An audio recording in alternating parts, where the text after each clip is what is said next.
His name is Curt, a really funny guy, and this is his podcast, In the Wry. It's the In the Wry Podcast. Curt Fletcher.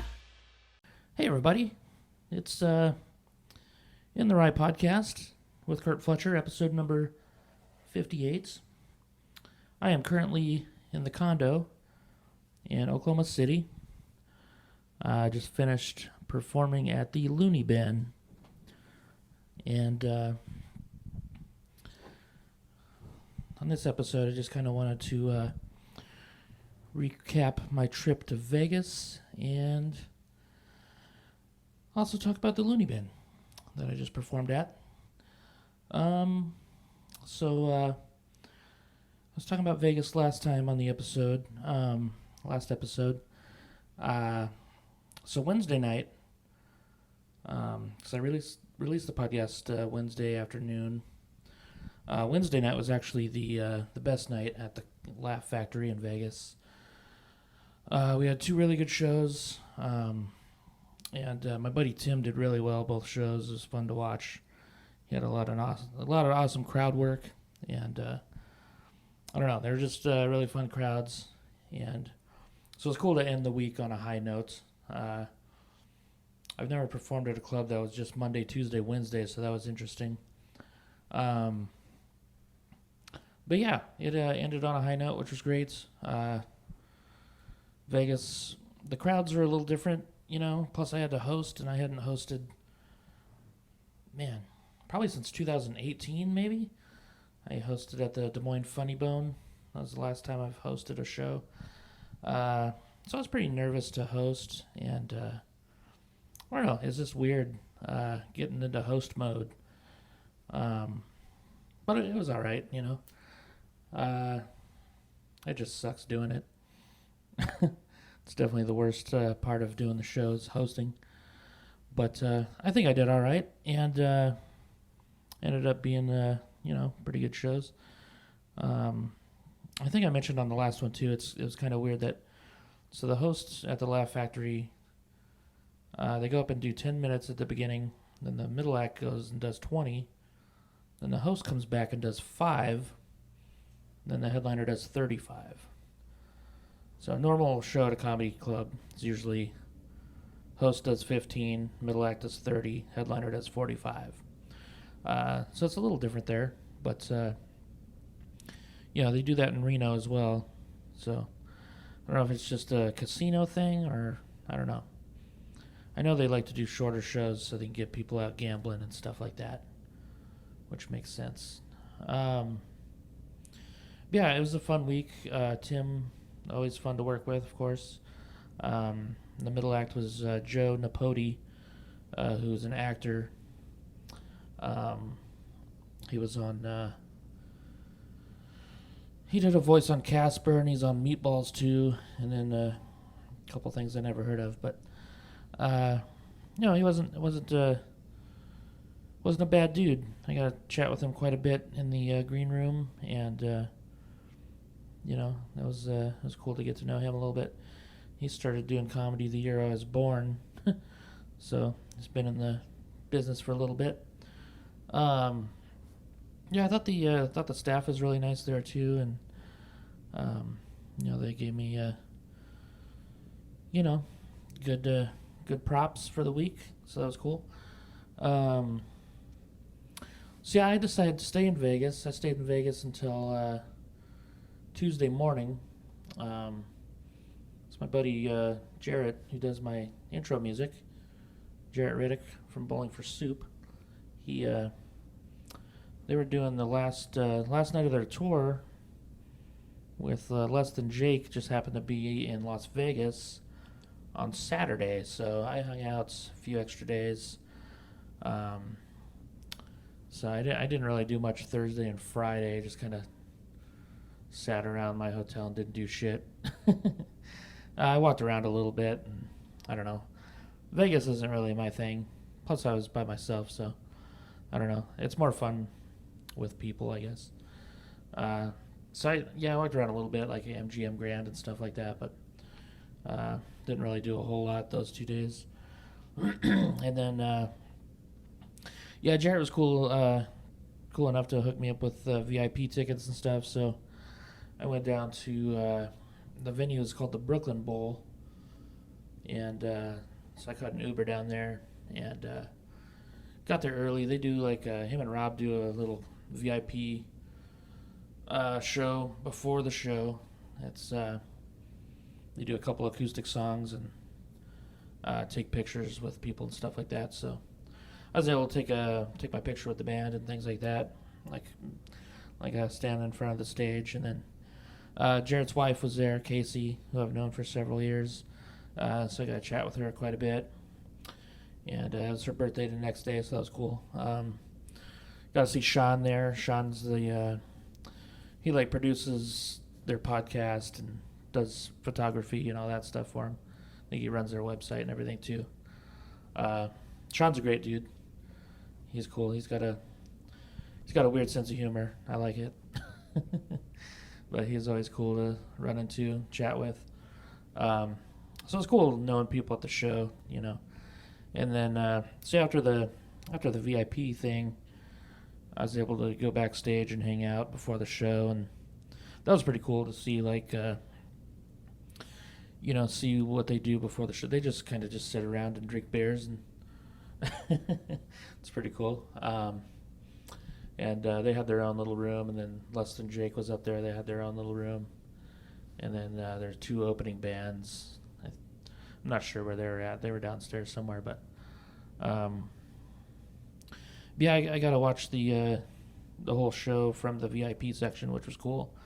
And the opening bands are pretty good. The first one was called Doll Skin. They were from Phoenix, I believe, and then second band is called Cliff Diver from Tulsa. Thought that was cool. They had a band from Tulsa on there because I used to live in Tulsa. But yeah, they both put on a good show. And then of course Bowling for Soup went on and rocked it. And it's kind of cool because Jarrett was pretty excited because his favorite singer was going to be at the show. And his favorite singer happens to be Sebastian Bach from Skid Row, who, you know, I was always a big Skid Row fan when I was a kid also.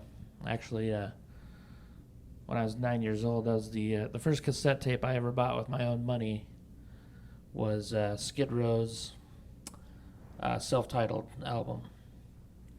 So it was cool. I actually saw while Bowling for Soup was playing, I saw Sebastian Bach hanging out with his family down there by the stage, and it was cool. I guess his daughter's like a huge Bowling for Soup fan, so he brought the family to the show. And then yeah, so after Bowling for Soup set, which was awesome, I took some photos. I'll put those up on the video portion of the podcast. So after their set, Sebastian actually came upstairs to the green room and hung out, and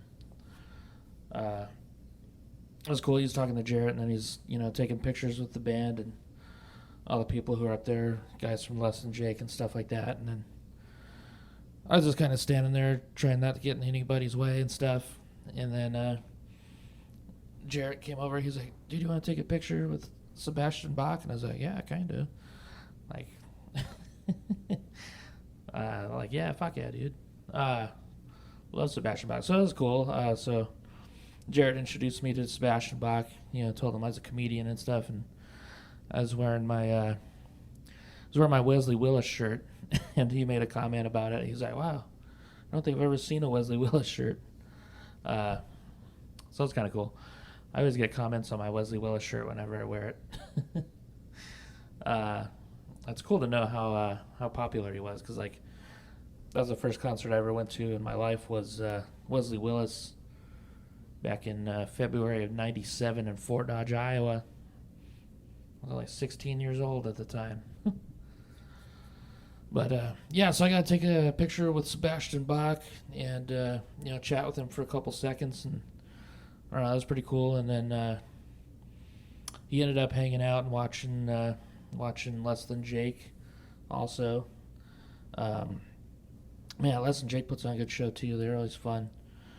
I used to listen to them all the time when I worked at Pizza Hut back in the day. One of my friends that worked there was always a big fan, and so we listened to a lot of Less Than Jake back then. So yeah, it was a cool show, one of the funnest shows I've been to in a while. The venue is really cool too. It's called Brooklyn Bowl, like I said, and then they have actually have a bowling alley at the venue, so you can actually bowl while the show's going on if you want to. I mean, you got to pay for the show. You can't just like go in there and be like, "Yeah, I want to bowl." Oh, there's a show going on too. You actually have to pay for the show, and then you can bowl if you want. I think I saw a few people over there bowling. That was pretty cool. And they've got like screens all over the place, so you can actually like, if you're bowling, you could see all the stuff going on, which is pretty cool. Yeah, and then we hung out afterwards. Went out to eat some dinner afterwards. That's cool. Yeah, Jarrett and Casey had some friends in town too, so got to hang out with them. We went to, where did we go? I was pretty stoned that night.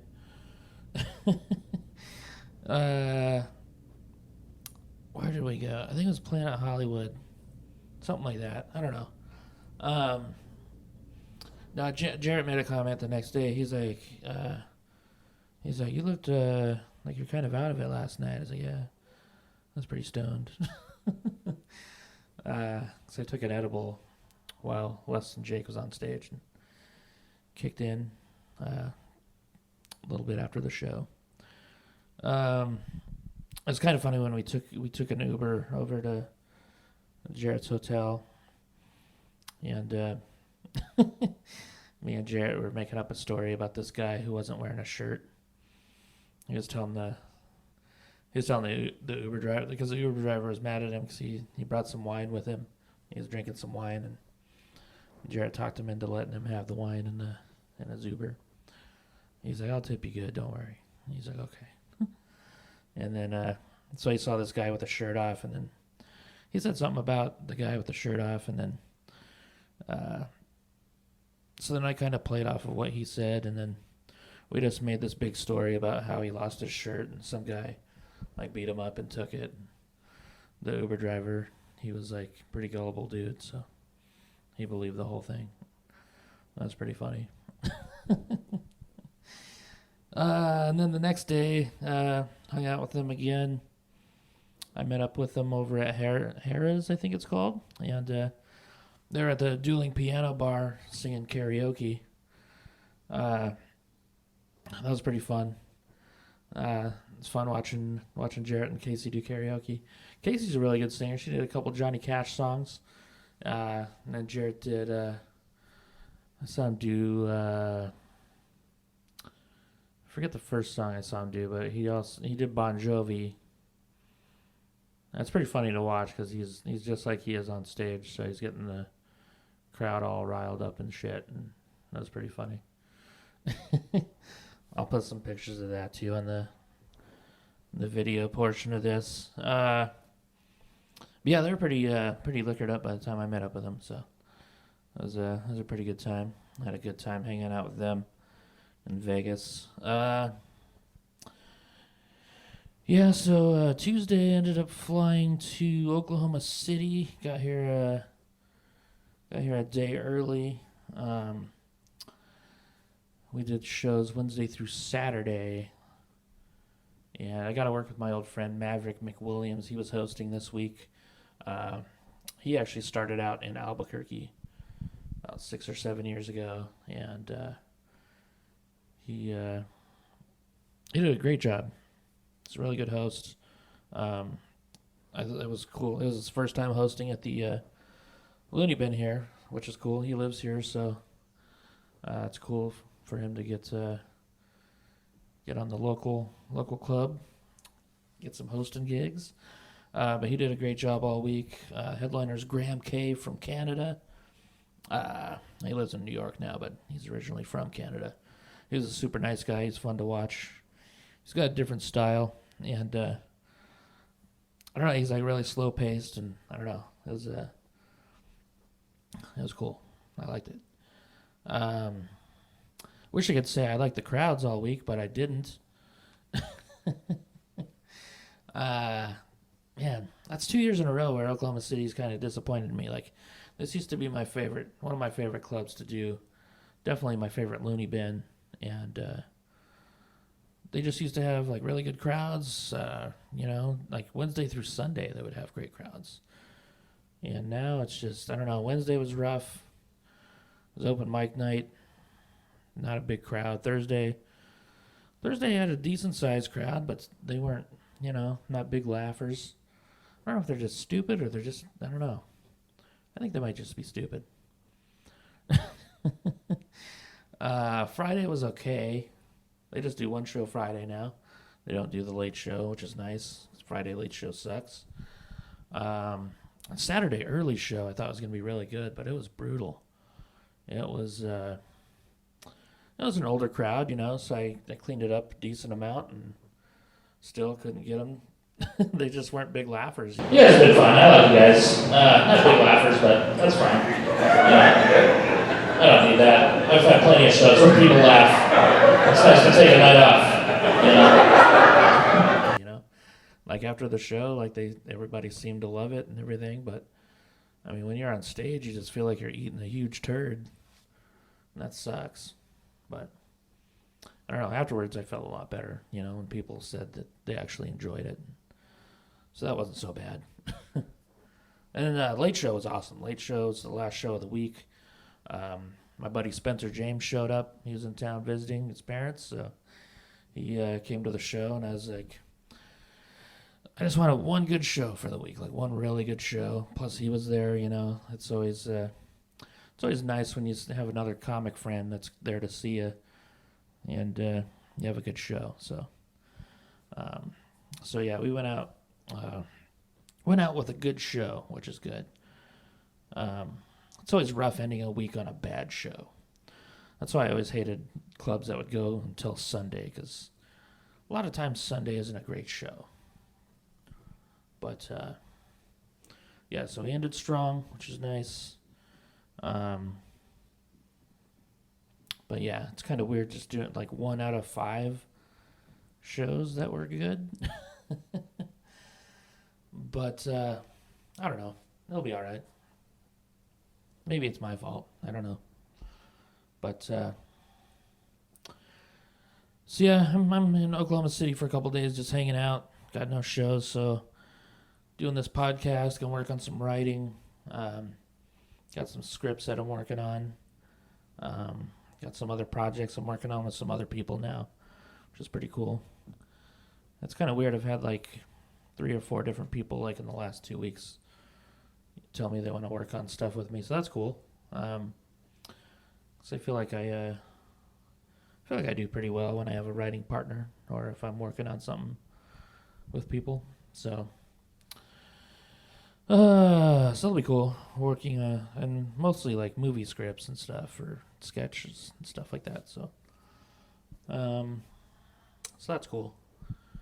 Tried a new joke this week too that worked well, so I'm pretty happy about that. Yeah, this week heading to Wichita. Gonna fly there Tuesday. I got a couple days off before we start the gigs. So we got Thursday, Friday, Saturday. I'll be working with Tracy Smith. Tracy's awesome. I haven't seen her in probably 15 years.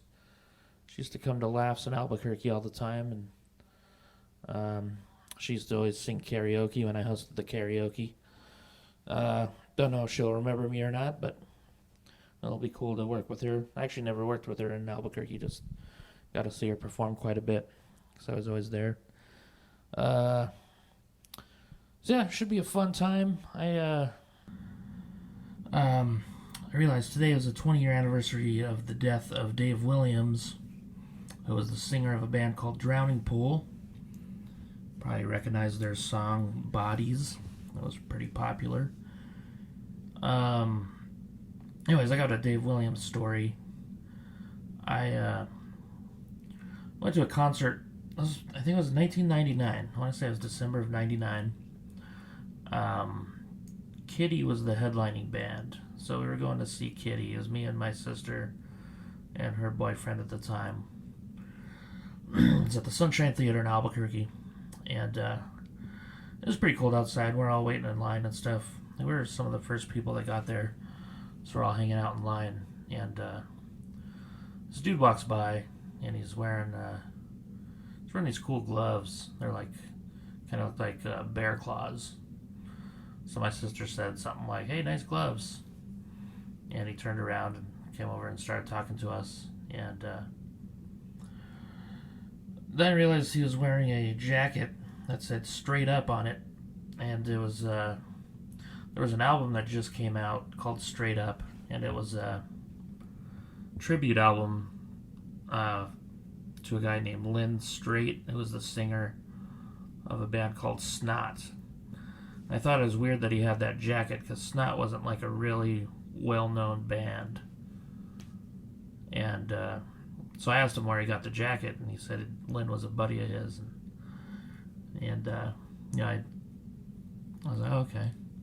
And I didn't know the guy. We didn't know the guy when we started talking to him, So I figured he was maybe a roadie or something like that. So anyways, we go into the show, and I didn't know any of the bands on the show except for Kitty. Trying to think of who else was on the show. It was like Factory 86. They weren't very good. There was another band, but the first band that came out was Drowning Pool. And that's when you recognized the guy with the cool gloves came out. He was the singer of Drowning Pool. He comes out with a shovel. He's like smacking it on the stage. And we're like, okay. That's a dude we're chatting with.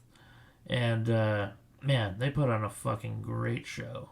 Like, they stole the show that night. They were amazing. And the next two bands were okay, and Kitty was pretty awesome. But, yeah, I wanted to know more about Drowning Pool, and then so I went to see if they had any merch at their merch table, and Dave was out there, and they had run out of merch on the tour. So he ended up giving me his email address. He said, "Email me, I'll send you some stuff." And I was like, okay, cool. And I didn't think you'd actually do it. But I sent him an email anyway, told him who I was and stuff. We met him at the Albuquerque show and all that, and he actually wrote me back. He sent me and Charlie each a CD and a T-shirt. And the CD was just like a little 6-song LP that they recorded. But this is before they even got signed. So it had Bodies on there, and then had Tearaway, which was their other radio song off their album.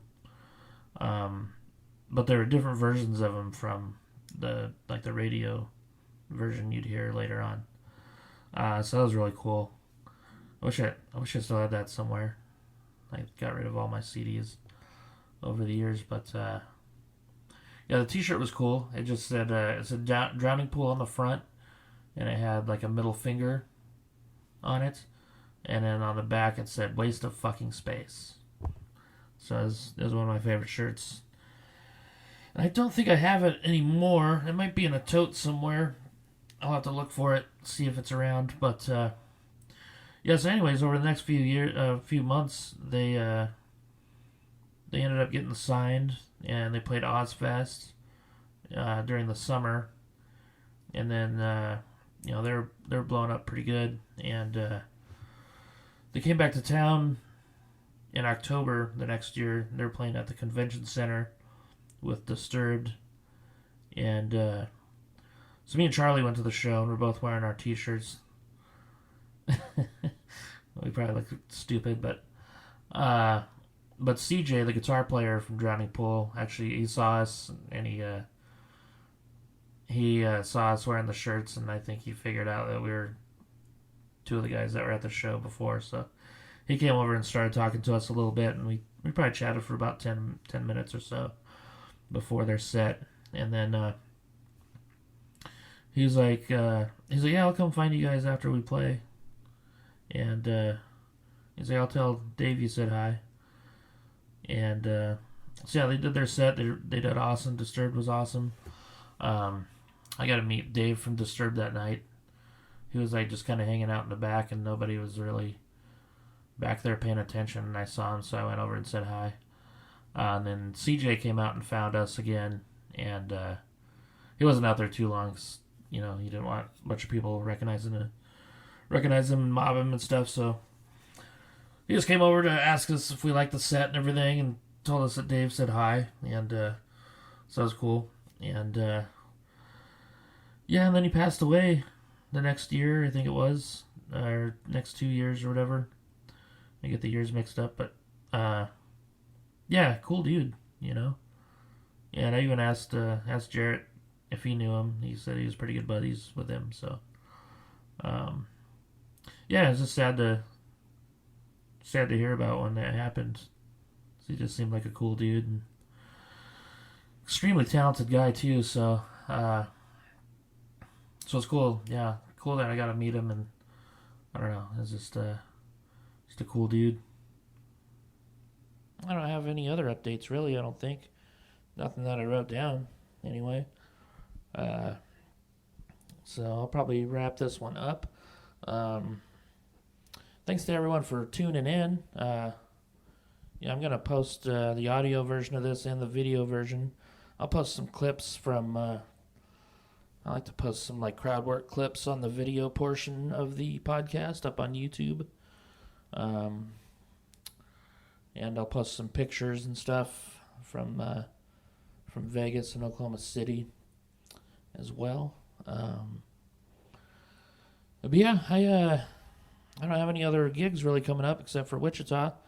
Had to postpone all my stuff in September because of my car issues. So if you're hoping to see me in Minnesota or Iowa, I'm going to have to reschedule those. I've already talked to the people about that, so be rescheduling those for not sure when, probably when I get a car. But I'll post all my dates and stuff when I get them up on my website, funnyfletcher.com. Yeah, that's it for today. I'll record another one when I'm done in Wichita to talk about the week there and if anything amusing happens. So, all right, thanks for tuning in, everybody. Talk to you next time. Bye.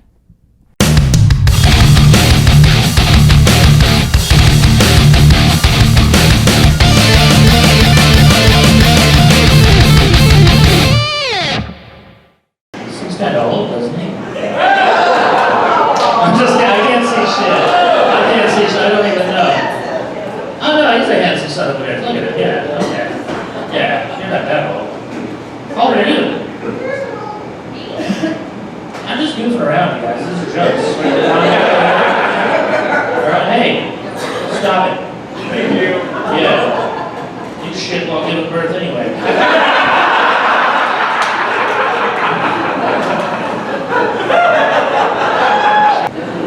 Why didn't you like Tulsa?